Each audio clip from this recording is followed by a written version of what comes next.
തൃശൂർ കുന്നംകുളം കാണിപ്പയ്യൂരിൽ സ്വകാര്യ ബസ്സുകൾ കൂട്ടിയിടിച്ച അപകടത്തിൽ 13 പേർക്ക് പരിക്കേറ്റു. കുന്നംകുളം ഭാഗത്തു നിന്ന് തൃശൂർ ഭാഗത്തേക്ക് പോവുകയായിരുന്ന കൈലാസം ബസ്സും എതിർദിശയിൽ വരികയായിരുന്ന ആര്യ ബസ്സും തമ്മിൽ കൂട്ടിയിടിച്ചാണ് അപകടം.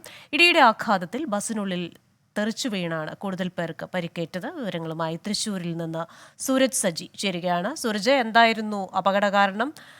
കൂടുതൽ വിശദാംശങ്ങൾ എന്തൊക്കെയാണ്? ഈ പരിക്കേറ്റവർ ഇപ്പോഴെവിടെയാണ്? ക്രിസ്റ്റിന, ഇന്ന് 1:30 ഇത്തരത്തിലൊരു അപകടം ഉണ്ടാകുന്നത്. ഈ പരിക്കേറ്റവരുടെ നില ഗുരുതരമല്ല എന്നുള്ളതാണ് നമുക്ക് ലഭിക്കുന്ന വിവരം. സ്വകാര്യ ബസ്സുകൾ തമ്മിൽ ഈ കൂട്ടിയിടിച്ചാണ് ഇത്തരത്തിലൊരു അപകടത്തിലേക്ക് പോയത് എന്നുള്ളതാണ് മനസ്സിലാക്കാൻ കഴിയുന്നത്. 13 പേർക്ക് ഈ അപകടത്തിൽ പരിക്കേൽക്കുകയും ചെയ്തു. ഈ കുന്നംകുളം ഭാഗത്ത് നിന്ന് തൃശ്ശൂരിലേക്ക് പോവുകയായിരുന്ന കൈലാസ് ബസ്സും അതുപോലെ എതിർദിശയിൽ വരികയായിരുന്ന ആര്യ ബസ്സും കൂട്ടിയിടിക്കുകയായിരുന്നു എന്നുള്ളതാണ് ദൃക്സാക്ഷികൾ പറയുന്നത്. ഈ ഇടിയുടെ ആഘാതത്തിൽ ബസ്സിനുള്ളിൽ നിന്ന് ആളുകൾ തെറിച്ചു വീണാണ് ഈ കൂടുതൽ പേർക്കും പരിക്കേറ്റത്. ഈ പരിക്കേറ്റവരെ ഈ കുന്നംകുളത്തെ സ്വകാര്യ ആശുപത്രിയിൽ പ്രവേശിപ്പിച്ചിട്ടുണ്ട്. ഈ ബസ്സിന്റെ 2 ബസ്സുകളുടെയും മുൻവശം പൂർണ്ണമായും തകർന്ന നിലയിലാണ്. ഈ റോഡിന്റെ അശാസ്ത്രീയമായ നിർമ്മാണമാണ് ഈ ബസ് തെന്നിമാറി, അതായത് ഇത് കൂട്ടിയിടിക്കുന്നതിലേക്ക് പോയത് ഈ ബസ് തെന്നിമാറുകയായിരുന്നു എന്നുള്ളതാണ് പറയുന്നത്. ഈ തെന്നിമാറാൻ ഇടയാക്കിയത് ഈ റോഡിന്റെ അശാസ്ത്രീയതയായിരുന്നു എന്നുള്ളതാണ് പറയുന്നത്.